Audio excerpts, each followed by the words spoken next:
আচ্ছা, আপনার পকেটে এখন হাত দিন তো, কি পেলেন?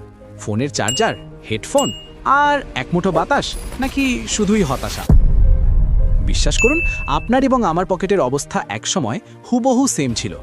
মাসের শেষে বাপের কাছে টাকা চাইতে গেলে মনে হয় যেন কিডনি চেয়ে ফেলেছি, আর বন্ধুরা যখন ট্রিট চায় তখন মনে হয় মাটির নিচে ঢুকে যায়। শুনুন, আপনি যদি ভাবেন ব্যবসা করতে গেলে বাপের বস্তা ভর্তি টাকা লাগে, তাহলে আপনি ভুল দুনিয়ায় আছেন। আজ আমি আপনাকে এমন 3টি ব্যবসার কথা বলবো যা শুরু করতে আপনার পকেটের ওই 1 টাকাও লাগবে না। লাগবে শুধু আপনার ঘাড়ের ওপরের ওই ছোট মগজটা আর একটু নির্লজ্জ হওয়ার ক্ষমতা। হ্যাঁ, ঠিকই শুনেছেন, লজ্জা ফেলে দিলে টাকা আসবে গ্যারেন্টি। এই ভিডিওটি শেষ পর্যন্ত দেখুন, কারণ 3 নম্বর আইডিয়াটি আপনার জীবন এবং মানি ব্যাগ দুটোই বদলে দিতে পারে। ভিডিওর মূল টপিকে যাওয়ার আগে একটা সত্যি কথা বলি, ইন্টারনেটে সার্চ দিলে হাজারটা ভিডিও পাবেন। রাতে ঘুমান, সকালে কোটিপতি হন। ভাই, ওসব ভুয়া। ওসব দেখে শুধু এমবি খরচ হবে, পকেট ভারী হবে না। আমি আজ যা বলবো তা হলো পিওর স্ট্রিট স্মার্ট বিজনেস। এখানে কোনো ম্যাজিক নেই, আছে শুধু লজিক। আপনার কি মনে হয় ব্যবসা মানে এসি অফিস আর দামি স্যুটটাই? একদম না। ব্যবসা মানে হলো অন্যের সমস্যার সমাধান করা এবং বিনিময়ে টাকা পকেটে ভরা। আর এই কাজটা করার জন্য আমাদের প্রথম যে আইডিয়াটা নিয়ে কথা বলবো সেটা হলো সার্ভিস আর্বিট্রেজ, বা সোজা বাংলায় দালালি, কিন্তু একটু মডার্ন স্টাইলে। ধরুন আপনার নাম বল্টু। বল্টুর পকেটে টাকা নেই, কিন্তু তার হাতে একটা স্মার্টফোন আছে। বল্টু দেখলো তার এলাকার ভাই ভাই বিরিয়ানি হাউসের বিরিয়ানি দারুণ, কিন্তু তাদের কোনো ফেসবুক পেজ নেই, বা থাকলেও সেখানে শেষ পোস্ট করা হয়েছিল 2015 সালে। বল্টু সোজা রেস্টুরেন্টের মালিকের কাছে গেল। মালিক তখন মাছি মারছে। বল্টু গিয়ে বলল, চাচা, আপনার বিরিয়ানি তো জোস, কিন্তু কাস্টমার কই? আমাকে দায়িত্ব দিন। আমি আপনার বিরিয়ানির ছবি তুলে ফেসবুকে এমনভাবে মার্কেটিং করব যে মানুষ ছবি দেখেই জিভ দিয়ে জল ফেলবে।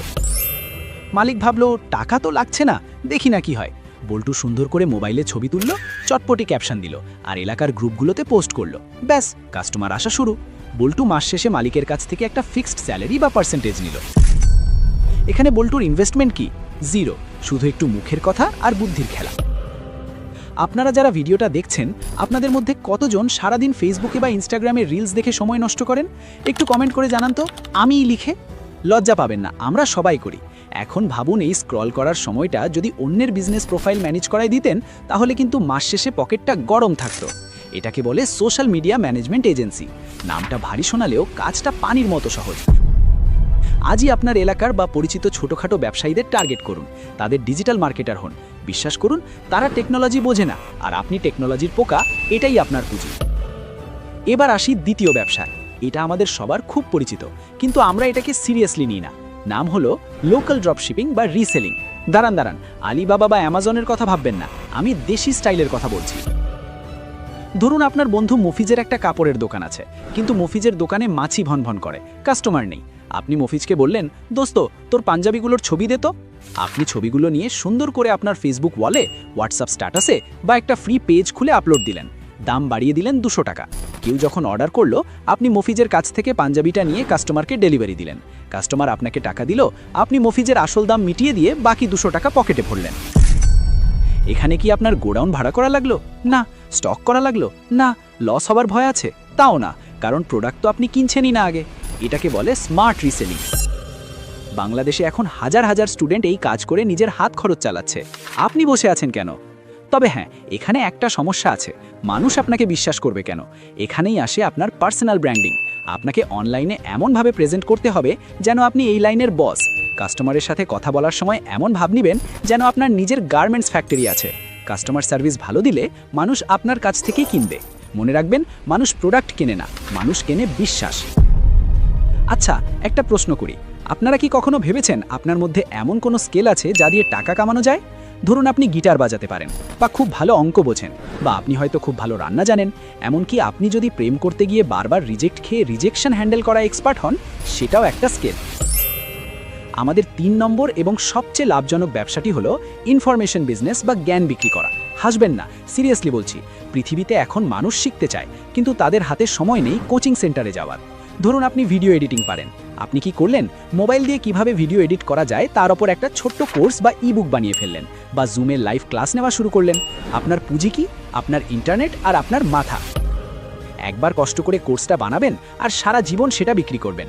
এটাকে বলে প্যাসিভ ইনকাম। আপনি ঘুমাচ্ছেন আর ওদিকে আপনার কোর্স বিক্রি হয়ে টাকা ঢুকছে বিকাশে। স্বপ্ন মনে হচ্ছে? এখন আপনি বলবেন, ভাই আমি তো কিছুই পারি না। এটা ডাহা মিথ্যে কথা। প্রত্যেকেই কিছু না কিছু পারে। হতে পারে আপনি খুব ভালো বাংলা লিখতে পারেন, আপনি কন্টেন্ট রাইটিং শুরু করুন। হতে পারে আপনি মানুষের কথা খুব মনোযোগ দিয়ে শুনতে পারেন, আপনি অনলাইন কাউন্সেলিং শুরু করুন। ফাইবার বা আপওয়ার্কের দিকে তাকিয়ে থাকার দরকার নেই। লোকাল ক্লায়েন্ট খুঁজুন। আপনার পাশের বাসার আন্টি যে অনলাইনে শাড়ি বিক্রি করতে চায় কিন্তু পারে না, তাকে শেখান। বিনিময় কনসালটেন্সি ফি নিন। দেখুন বন্ধুরা, ব্যবসা করতে টাকা লাগে না, লাগে সাহস বা কলিজা। আমরা বাঙালিরা খুব আবেগী। আমরা ভাবি লোকে কি বলবে। আরে ভাই, মাস শেষে যখন পকেট ফাঁকা থাকে তখন ওই লোকে এসে কি আপনাকে 500 টাকা ধার দেয়? দেয় না। তাই লোকের কথা বাদ দিন। আসলে কি জানেন, টাকা পকেটে আসার আগে সেটা মাথায় আসতে হয়। আপনার ব্রেন যদি গরিবের মতো চিন্তা করে তবে পকেটে টাকা বেশিক্ষণ টিকবে না। ধনীরা টাকার বাকারে এমন কিছু গোপন সাইকোলজি বা মনস্তত্ত্ব ব্যবহার করে যা আমরা জানি না। আপনি যদি টাকার আসল খেলাটা বুঝতে চান তাহলে ওপরে আই বাটনে আমি আমার টাকার সাইকোলজি বা সাইকোলজি অফ মানির ভিডিওটা দিয়ে দিলাম। এই ভিডিওটা শেষ করে ওটা অবশ্যই দেখে আসবেন। কথা দিচ্ছি আপনার চিন্তার জগতই বদলে যাবে। যাই হোক, এই যে 3টে ব্যবসার কথা বললাম, সার্ভিস এজেন্সি, লোকাল রিসেলিং আর নলেজ সেলিং, এগুলোর যে কোনো একটা শুরু করতে আজ, এখন, এই মুহূর্তে আপনার কি কি লাগবে? একটা স্মার্টফোন, ইন্টারনেট আর ইচ্ছাশক্তি। এগুলো তো আপনার আছেই, তাহলে দেরি কিসের? আমি জানি আপনারা অনেকেই ভাবছেন, আইডিয়া তো পেলাম, কিন্তু ক্লায়েন্ট পাবো কই, বা শুরুটা করব কিভাবে? দেখুন, শুরু করাটাই সবচেয়ে কঠিন। প্রথম কাস্টমার পেতে হয়তো আপনার 7 দিন লাগবে, হয়তো 1 মাস, কিন্তু একবার চাকা ঘুরতে শুরু করলে তখন আর পেছনে টাকাতে হবে না। ভিডিওর এই পর্যায়ে একটা বোনাস টিপস দিই। এই ব্যবসাগুলো করার সময় নিজের একটা ফ্যান বেস তৈরি করুন। সোশ্যাল মিডিয়াতে অ্যাক্টিভ থাকুন, নিজের কাজের স্যাম্পল দেখান। মানুষ যখন দেখবে আপনি রেগুলার কাজ করছেন তখন তারা নিজ থেকেই আপনার কাছে আসবে। এটাকে বলে ইনবাউন্ড মার্কেটিং। আমরা ভিডিওর একেবারে শেষ পর্যায়ে চলে এসেছি। এতক্ষণ ধরে বকবক করলাম, তার সারমর্ম হলো টাকার অজুহাত দিয়ে বসে থাকবেন না।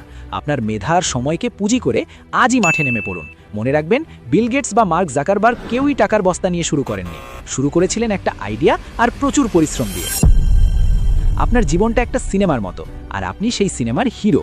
এখন আপনি কি সাইড রোলে দাঁড়িয়ে থাকবেন নাকি নিজের সিনেমার ডিরেক্টর হবেন, সিদ্ধান্ত আপনার। পকেটের ফুটো সেলাই করার দায়িত্ব আপনারই। বন্ধুরা, এই 3টে আইডিয়ার মধ্যে কোনটি আপনার কাছে সবচেয়ে সহজ আর ইন্টারেস্টিং মনে হয়েছে? সার্ভিস দালালি, রিসেলিং নাকি মাস্টারি? কমেন্টে অবশ্যই জানাবেন। আর হ্যাঁ, আপনারা যদি চান আমি কিভাবে প্রথম ক্লায়েন্ট জোগাড় করবেন বা ফেসবুক মার্কেটিংয়ের গোপন টেকনিক নিয়ে ডিটেলস ভিডিও বানাই, তাহলে কমেন্ট বক্সে ঝড় তুলুন। আপনারা যা চাইবেন পরের ভিডিওতে তাই আসবে।